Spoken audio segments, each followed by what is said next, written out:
Welcome, friends and fans, to the GalaxyCon Live Rocky Horror Science Fiction Double Feature Q&A, where we are bringing the convention experience directly to you. And today, we are taking the time warp and going back to the planet Transexual with three amazingly talented guests. And now's the time for all of you in our chat room to begin typing in your questions for them. Immediately after this session, you will have the opportunity to talk to them directly through our private chat options, as well as purchase personalized autograph photos, all of which are available right now at GalaxyCon.com. So without further ado, let's bring them out. First, she is an actress and singer whose credits include The Killing Fields, Great Expectations, and Rock Follies. Today, she is here to talk about the role of Columbia. Please welcome back the lovely Nell Campbell. Oh, darling. Sorry, I was just reading the financial. I'm just getting some tips on how to increase my earnings. Oh. Hello, darlings. Hello and welcome. 7 a.m. in Sydney, Australia right now. Great to be. Absolutely glad to have you. So, do you rise with coffee or tea in the morning? Tea. Tea? I segue on to coffee a little later. I have my tea with me right now. Outstanding. We're so glad to have you here joining us. And our next guest, he is a Tony and Golden Globe winning actor whose credits include the original cast production of Grease, Fantastic Planet, Megaforce, and Spin City. Today he's here to talk about playing the always beleaguered Brad Majors. Please welcome back our friend Barry Bostwick. Well, hello. Hello. Am I beleaguered? Yes, I guess he was beleaguered. I feel beleaguered now because I'm going to go in and out the whole time because I'm just on my hotspot in a hotel in Riverside, California, working on a series called The Pockwins. And I play a stoned out hippie grandfather. And did you say the Pop Twins? The Pockwins, based on a web series called The World According to Billy Potwin. Oh, okay. I think I'm one of the few actors these days actually working because of all this COVID stuff, you know? It's challenging. You're working. It's challenging. I mean, the way we have to do it is like we have to wear the masks up until the time we actually say a word, and then they take your masks away, and then you say your words, and then they shove the mask on you again, which is fine because I'm not complaining. I think we're like the only show in the LA area that's actually shooting anything at the moment. You might be from the scuttlebutt I've heard. So, yeah. Well, congratulations on working. You know, a gig is a gig, and congratulations on not being in Florida with our impending hurricane. Yeah, well, you know, I know I couldn't get my generator working before I left, so my wife is very pissed off at me. All right. Well, you know, excuse me. Like contraception, both parties should be responsible for a generator working. She should have sorted that out too. Because you're going to be away filming. She should work out how to make the generator work. Unfortunately, I think he lost you during that. Ladies and gentlemen, just to let you know again, we've established this. Barry is going to be flipping in and out, and we're just going to keep rolling with it, and we're going to just make this part of the show. So until Barry returns to us, our final guest, she is an actress whose credits include I, Claudius, Doctor Who, and Hawk the Slayer. Today, she joins us to talk about her role as Magenta. Please welcome the always entertaining Patricia Quinn. Yay! Hi, at last. I thought Barry would never shut up. What? Nothing. I love you. I know you do. This is lovely. I mean, this makes lockdown, you know, worthwhile. It is for me. I'm in the presidential suite at some hotel in Riverside. Look at the environment I'm in. You do look like you're back at the castle at Frankenfurter's. I feel that way. It's all actually it's haunted here I too. feel like that in my own home. Oh, wait, do our darling viewers realize that I'm in Australia, Pat is in London, I'm in Sydney, Australia, Pat, London, and of course now we know that you're in Hollywood or somewhere in California. Yeah, Dear Riverside. Barry. It's my Barry. And you're in Florida.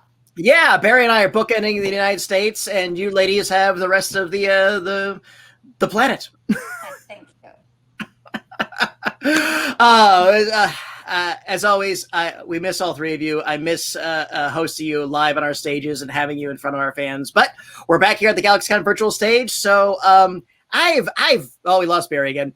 I've asked you the questions before, how you got on the show, whatever they do. But here's something I've always been curious about. I'll throw this back at Barry too. Have you ever met anyone in a social or professional environment that you did not suspect was a Rocky Horror fan, and they admitted this to you? They said, "Oh, by the way, I'm a big Rocky Horror fan." Didn't understand that question. Did you? I'm sure I have, but I'm trying to think of a. Have I ever met anyone who isn't a Rocky Horror fan? No. Who is a Rocky Horror fan, but you didn't suspect it. Maybe you didn't meet him at a convention. You met them in a social situation, or you met a professional situation. Someone who might have come off as very posh or official, and then pulled you aside. I'm sorry, they're all Rocky Horror fans. I mean, I did a presentation at the Royal Albert Hall of the Rocky Horror Picture Show for 2 nights. And Nell, too, you did one night, right? Yeah. Yes, darling. And it was amazing to do it because they had a massive screen, being the Royal Albert. And we filled it for 2 nights, which was great because this is London, it's not America. So 2 nights of the completely packed. And what was wonderful was the information that I had was, number one, it's the longest running film ever made. Number two, it's one of the top 5 million grossing films. And I said, that's why I'm so wealthy. And we didn't get a penny of that. Right. And we did it like for 300 quid a week, something like that. We have the adulation, Pat. We have the adulation. The best thing about all of it was that it has now made cinema history. Now, for me, that's the biggest, better than the money, because it's made cinema history, because it's the only film ever made never to leave the cinema. Hooray! Yay! And hopefully when cinemas come back into business, it'll go right back where it belongs. Oh, we lost Barry again. That's okay. He'll be back. I've asked this before, but for our audience maybe joining us the first time, when did you ladies become aware that Rocky Horror had achieved this second life? I mean, it did its theatrical run, whatever it was. When did you begin to hear about, wait, they're playing it at midnight and then they're acting it out? What are you talking about? We made it in 75. I don't know. What year was the 8th Street Playhouse when they began with Sal Piero? It was only about a year later, wasn't it? It was very quickly. Really? Yeah. But it disappeared. It just disappeared. I mean, it didn't go anywhere. And there was this kid at Fox who had the brilliant idea. He said he'll put it on every campus in America, and as a midnight showing. That was ingenious. That's what did it. So he put it on at the 8th Street in Chelsea in New York. And that's it. And Sal Piero became the head of the fan club, and that started the dressing up and the whole thing. Extraordinary. Because we went over for that. We went to see them at the 8th Street. It was wonderful. So I believe you said last time they called it shadowcast because literally they were sort of behind the screen in silhouettes doing the reenactments, and then that eventually. No, they're not. They weren't behind. Okay, all right. I know, because I did an amazing show with the producer Lou Adler in Hollywood, and at some theater, and they had a massive screen. And they were in front of it, but because it was so big, only the shadows were showing on the screen. Okay. And in fact, that was fantastic to watch, you know. So they're sitting up beneath Nell and Pat, who are in the scene, and they're sitting as shadows, every gesture exactly, the same. That was, to me, the best thing I'd ever seen. Now they have all the props. They do the whole show themselves in front of, they do their own Rocky Horror. All right. Thank you for clearing that for me. For some reason, I thought they're behind, but knowing that they're in front and the evolution. Oh, yeah. Absolutely. Talking about behind, can you hear me? Yes, sir. Yeah, I'm going to go back 2 questions. Yes, sir. The person who I didn't think would ever be a fan was my proctologist. Just before he was about to do a colonoscopy, he looks down at me and goes, "I'm a big fan of Rocky Horror Picture Show." Oh, that is hilarious. That is so good. I hope all I he got. didn't find anything. All I got. Well, hey, could have been worse. He could have said Megaforce, and then said like, "I'm a big fan of Megaforce. Are you man enough for this?" Yeah. Yeah, I said to him, deeds, not words.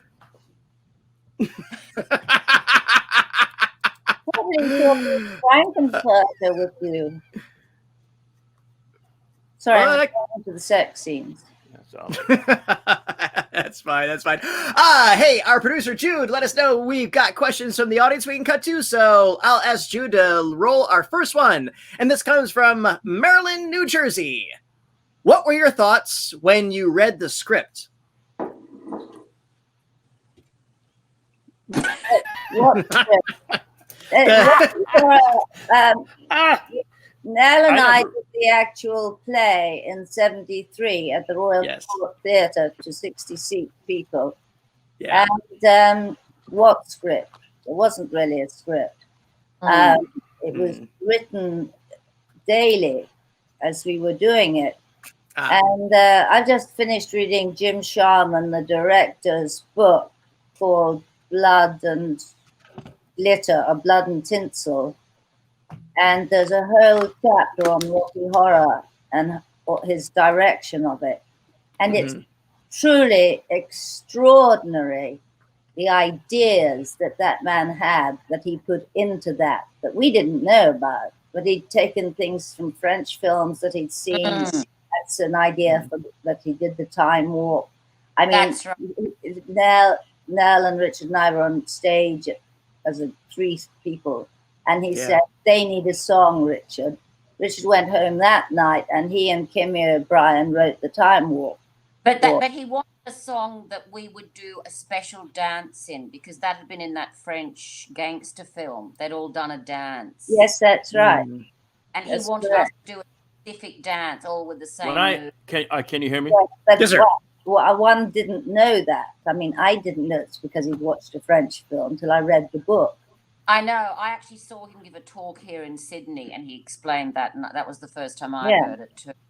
So that's what I'm talking about, the brains that were going on.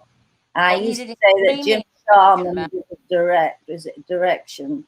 Jim Sharman had 2 expressions, and one was a slight smile, and the other was... You thought, oh. So when the slight smile came, you thought, oh, you like that? Well, I can do it better. And when the other one came, it was like, oh, I'd better change it. And he said he did that on purpose with Tim Curry to really make him do more. Like it was part of his intention. He didn't say to him. It was just like, not pleased, Sure. Good book. Absolutely. And Eddie's back. Hey, you know what? But you know what I thought when I first read the script? Let us know. Not enough sex. What? Love it. I missed that. What'd you say? He said, not enough sex. Not enough sex in the script. No, there wasn't. No, there wasn't. It was all innuendo. Yeah. Except when you two were Which is touching each actually other in more the lounge or provocative, something. I think it's all about innuendo. Yeah, that's true. Innuendo isn't in it. Who's that? Innuendo. Marilyn, thank you. Great question. Jude, what's next? Here's one from Alex. When was the last time you sang any of the Rocky Horror songs? Oh, I do the Time Warp all the time with people.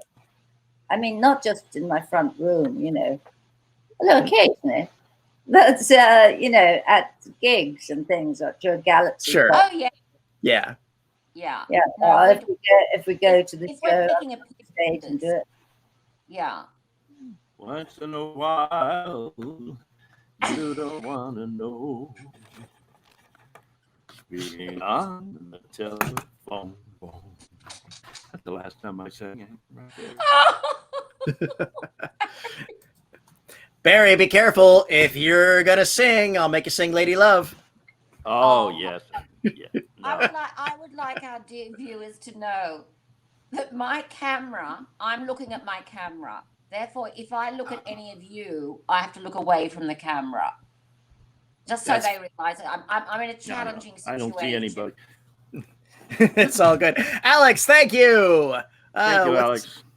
What's next? From Christy. What scene did you have the most fun shooting? Oh, well, of course, for me, it was my solo dance in the Talking Time to me? Warp. The swimming pool. You we always, lost. it's okay, Barry, darling. I'm just going to talk about myself for a minute.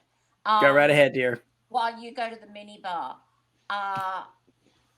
Yes, when you're making a movie like that, I think for Pat and I don't want to speak for Pat, but you know, you so wanted your moment because there weren't that many of them. So my tap dance, even though I was nervous as hell and having to jump off that jukebox, the whole thing was very nerve-wracking for me. That naturally, I was absolutely thrilled that you know, all eyes were on me for the only time in the movie, really. Yeah, that tap dance was great. And the 4 steps, lovely. But I would say one didn't have fun because it was made in such how many weeks? 5. Yeah. Yeah. Now to make a movie in 5 weeks is like almost unbelievable. And there wasn't much time to have fun. I mean that. You know, it was like boom, boom, boom. It was all going. Yeah, yeah. How about you, Barry? Do you ever recall seeing you?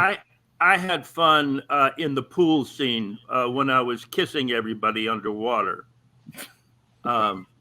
Just trying to get a glimpse of Nell's.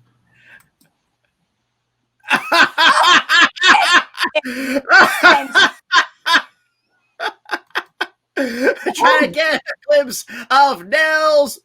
Okay. I kept inviting him into my dressing room. He wouldn't come. Really? Okay, Barry, we lost you on Nell's what? Oh, breasts. You missed the breasts. How could you ever miss those? Nell's breasts pop out at every second available. Yeah. Well, thank you. I did it. Yes, he's always been popping them. Yeah, they would pay me to put them away. You know, she's actually what they call a female flasher. And female flashers do exist. I have a girlfriend, a psychiatrist, who's written a book about them. And I thought I would send it to Nell. Oh, darling, I've got a PhD in it. You don't need to, my sweet. Yeah, of course. See you word for it. Christy, thank you for that question.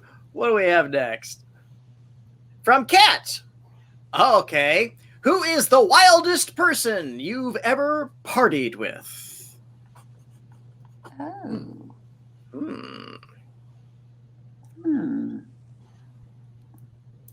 I remember everybody, Nell used to sell shoes with Freddie Mercury. Yeah, but we didn't party together. Okay, all right. I mean, the wildest people I would have partied with are non-famous people when I lived in the wilds of Norfolk, England. And believe me, that was real. Like, you would have dinner parties and people would be slipping underneath the table to do things to other people. A couple would disappear. Well, in Norfolk. That was the raciest behavior. Famous people, they're so careful. And like at my nightclub, they're not going to get out of their minds and, get on down. Sure. They care so much. So I found that very disappointing. I thought Fair. people got pissed at nightclubs. Me? I said people. Yeah, but famous people, if they're out. I mean, I've never got totally out, even behind the scenes. I've never got totally out of it with a famous person. And I imagine it's famous people you'd like us to drop names of, Whatever your measure is, you don't need a name drop, but yeah. If you want to talk about I hung out with a troop of Hell's Angels in Arkansas in '76, and they were yeah. Oh, there was that time. Yeah, you're right. Thanks for reminding me. That was wild. Oh, you're welcome. You're welcome. What about you, Pat? I can't think of anyone. I think it's me. Actually, Pat and I have had some rocking times on the road, haven't we, darling? Yeah. We have. Yeah. Pat and I have a good time anywhere, don't you reckon? Mm-hmm. You bet. Barry down there, not so much. He takes a salad in a little plastic container to his room, while Pat and I, are doing the what's it called, the Macarena down in the restaurant after a few glasses of wine. Oh my! So, how about you, Barry? Who's the craziest, wildest people you may have ever partied with?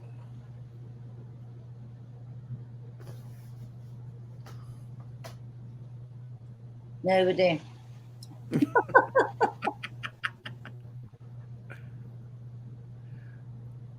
Sorry, you Barry, yeah, I are we still on the partied question? Yes, sir. Yeah. Oh, no, not anymore. Thank God. It is what I get. All right, we'll say Hal Needham. How about this way? We'll come back when he comes back. We'll come back onto it. In the meantime, Jude, go ahead and roll the next question from Fawn and Kat. Thank you for that one. Oh wait, he's back. I have no answer. That's fine. That's fine. We don't want to get anybody in trouble. Yeah, I know who some of those people are, darling, and you bloody rock. He's got the biggest stories, but he can't say them publicly. Save it for the memoirs. It's a wild, untamed thing, and he puts on this whole, I am a good, happily married man. Wild. Well, Kat, thank you for that one. Tell you what, we got a question from Fawn, and they want to know, what have you all been doing to keep busy during the pandemic? Me? Isolating. I built an art studio for myself in Florida where I'm a potter, and I built. That's an impressive thing too. I'm so impressed. Yeah, he always was a potter. I didn't know he's a potter. I've seen his clocks that he builds, and I'm in awe of them whenever he brings them to the shows. I've What never did you say? seen any of it. All right, so you. What have you been doing? What's Pat been doing? I've been in lockdown. I know, but what the question was, what have you been doing in lockdown? Yeah. Bugger all.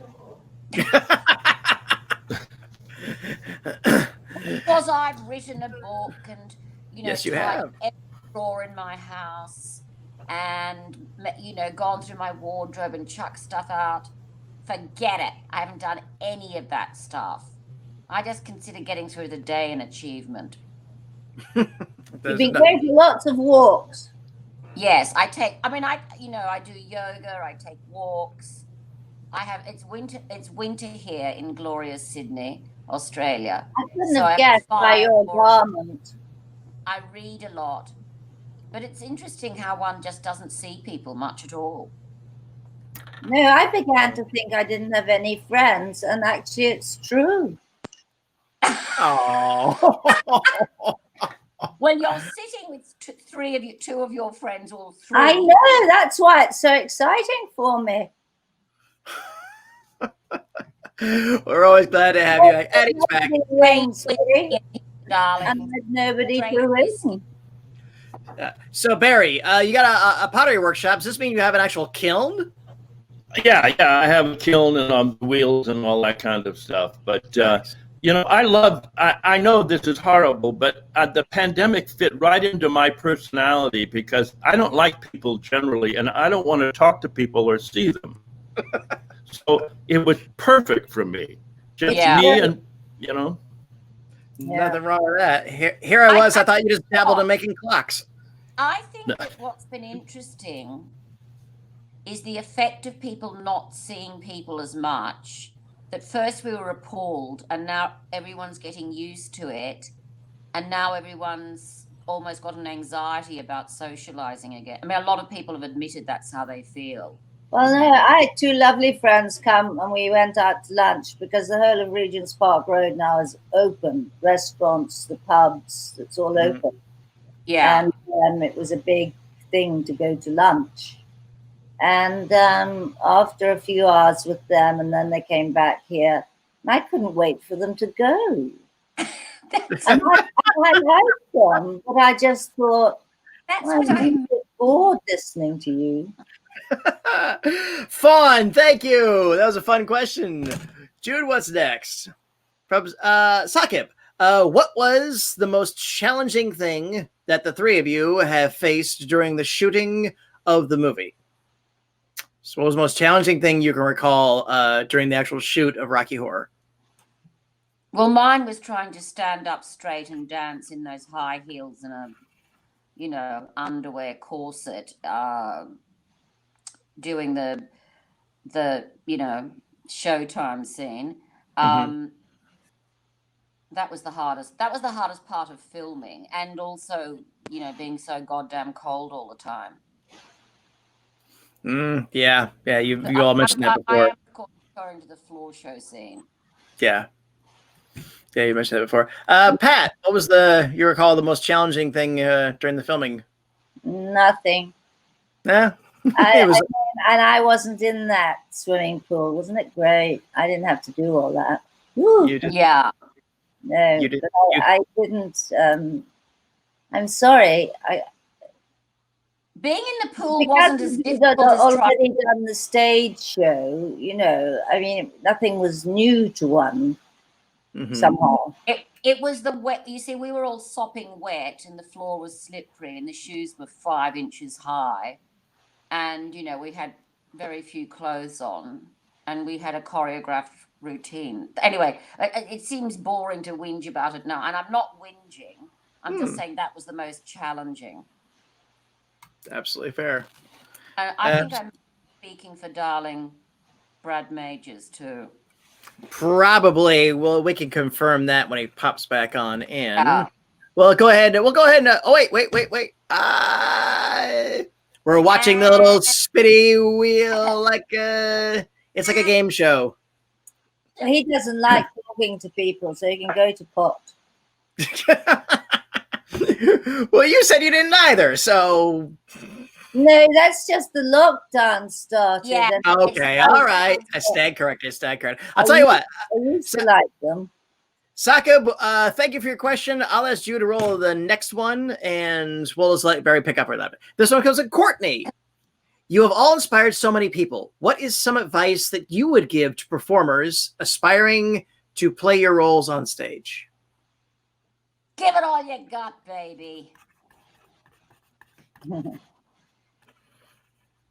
Yeah, well, it's the only thing I ever wanted to do. I left home at 17. I was born in Belfast, and I got on the boat with a tenner in my pocket. I think it was to come to London to be an actress. and that's all I ever wanted to do. I didn't want to marry. I didn't want to have children. I didn't want anything. I only wanted to act, and I knew that. Mm-hmm. And I wasn't. And I was in the actual theatre in Belfast, the Arts Theatre, but there was nowhere else to go after that theatre. Yeah. So I came here, and my main thing was theatre. I wanted to be in the theatre, you know, Shakespeare and all the rest of it, which I did. Mm-hmm. You know, I did my Lady Macbeth and things. Played the West End theatres and all of that. I did what I wanted to do, but I was, that's what I wanted. I wanted it so much, nothing would stop me. Indeed, and you did. And let's not forget, you did a wonderful stint at the Playboy Club dealing blackjack, I believe. That's right. I was talking about that the other day, and this girl was amazed because I said to her I was a Playboy bunny, and she sort of made out today with feminism that wouldn't be quite looked up to. And I thought, what? Are you off your head? Because I actually opened the Playboy Club, not alone, in London. Yeah. Because when he opened it here, we used to buy the Stage, the newspaper, to look for jobs. And in it said Playboy opening. And so I thought, I'll go along for that. And they said, bring a swimsuit and high heels. And I walked up and down in front of them, and they said, right, blackjack dealer. So I walked out, got the job. And I thought, wow, that's amazing. So then I went the same day to audition for my drama school, got out of my makeup and changed into a little black dress with a white collar and auditioned for my drama school and got that in the same day. That was quite a day. So I became a rabbit and got my school in the same day. I love it. That's a great story, Pat. Absolutely. That was wonderful. So, Barry, question is, what advice would you give to performers that are going to play your respective part on stage?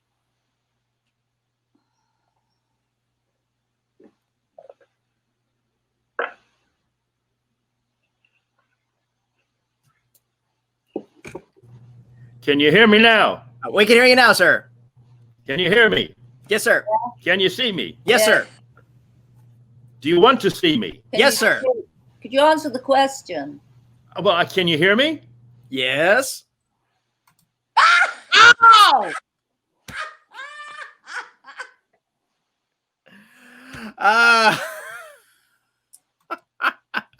Hey, to our audience, a reminder, if you'd like to chat with our guests like I am now or get a personalized autographed picture, please sign up at GalaxyCon.com. And I will say that I think Barry's signal is being chewed up a little bit because we're joining the signals. So if you wanted to get a private chat with either Barry or the whole group, the signal will probably be a little better. So, yeah. So, Barry, what are your tips on playing Brad Majors? What was the question? What are your tips to anyone that would like to play your role, Brad Majors? Oh, sincerity. You got to be very sincere. You can't. Can you hear? Yes. And you can't be a cartoon. You can't play. That's why you were so good. It was brilliant. You have to. Well, play, I don't know about that, but I just know that's the way. That's what I think. I agree. You know, and it's because you played it completely straight and genuine, and you know. Well, but that was Jim Sharman. You know, sorry. That was Jim. Jim Sharman had the ability to keep us all. He did. You see, I told you he did. Well, we got most of the answer for that, Courtney. Thank you. We also got that on in. I think we got time for a few more. He's back. Yeah. Did anybody finish the Jim Sharman thing? Nell said he kept it all in the straight and narrow. He did. Well, because he knew the tone and style and largesse and largeness of the movie, and he kept us all within those parameters. And I mean, the only direction I would ever get from him is he would say, no, bring it down,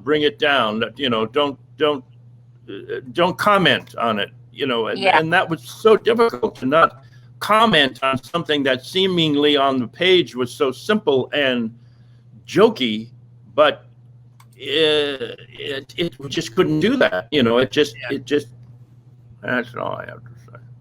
Yeah, that's why it really worked. It was really great. That. Yeah. Oh, thank you. Well, we all were. I mean, indeed. Courtney, thank you again. Jude, let's roll another one. From Christy, and Barry will be back. If you could write your own ending for your Rocky Horror character, what would you have liked it to be? Well, I wouldn't have gotten killed, for starters. Yeah. I'm never quite sure why we shot her, but she wasn't one of us. I think all humans. We were aliens. Yeah. I was. I couldn't have had a better thing because I went home to Transylvania.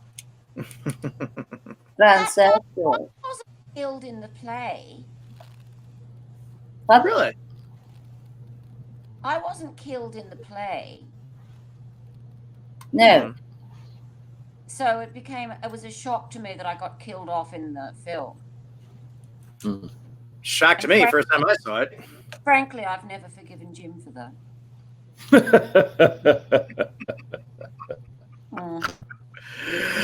So, Barry, the question is, if you could write your own ending for Brad, what would you like it to be? I think he would become mayor of San Francisco. That's all. And I think that he never married her. So, after this whole rigmarole, they split up because she became a whore. Against her will. Yeah.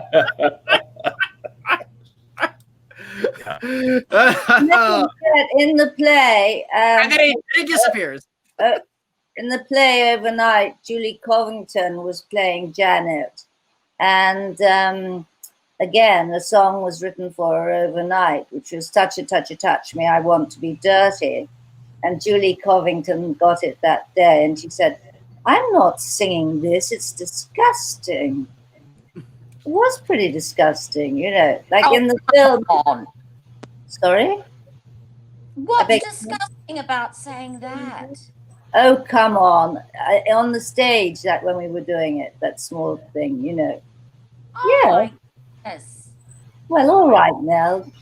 Well, Christy, I don't know if those were the answers you wanted, but those are the ones you got. Okay, I think we have time for one more question, so I'll ask Jude to roll us a really good one out of the pool.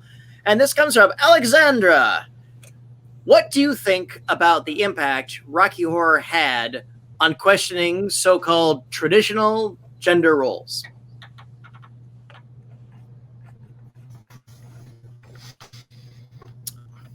I think it was just part of the conversation. I don't think it was anything that unusual at the time in mid-70s. I think the conversation was centering around everything that was being lambasted and made fun of and commenting on in the movie, but it wasn't. That's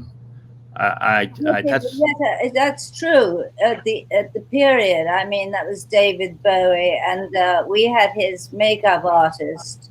What was he called? The French guy. Pierre Laroche. Yeah, that's right, Pierre Laroche, and he did Bowie's Zigzag. Yeah. And I thought Pierre Laroche, oh, that's fantastic. He's going to be our makeup artist and he'll make me look quite amazing. So, have cheekbones and things. And he took one look at me and he said, "This one, eyes and mouth." And so I was given 2 sets of false lashes for the top, 1 for the bottom, very unusual, and lips. And it was stunning, your makeup. Yeah, it was. Your whole look was incredible.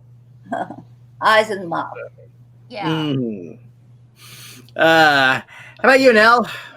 What do you think about this? I've forgotten the question. Oh, what do you think about the impact Rocky Horror had on questioning traditional gender roles, or just? Oh, I think it was very refreshing that they showed somebody as conventional as the Brad and Janet characters, how once with a little, and I mean a little encouragement, they both, Had fun. Having sex with someone of the same sex, and the whole scenario, everything that went on. I think it just showed that that everyone isn't so stereotypically this, what people think they are. Yeah. And so those two things were just great. That aspect, and I think that's been one of the marvelous things that the fans of the film love about it. That the bisexuality factor, or everything about that element was at the time quite new, I suppose. And of course, the Brad and Janet was so boring, and also Dr. Scott so boring, and then there he is with his fishnets and high heels. It just showed. I just loved that aspect of it. Yeah, you're right. Absolutely. I missed her answer, but can I just add one thing? Please.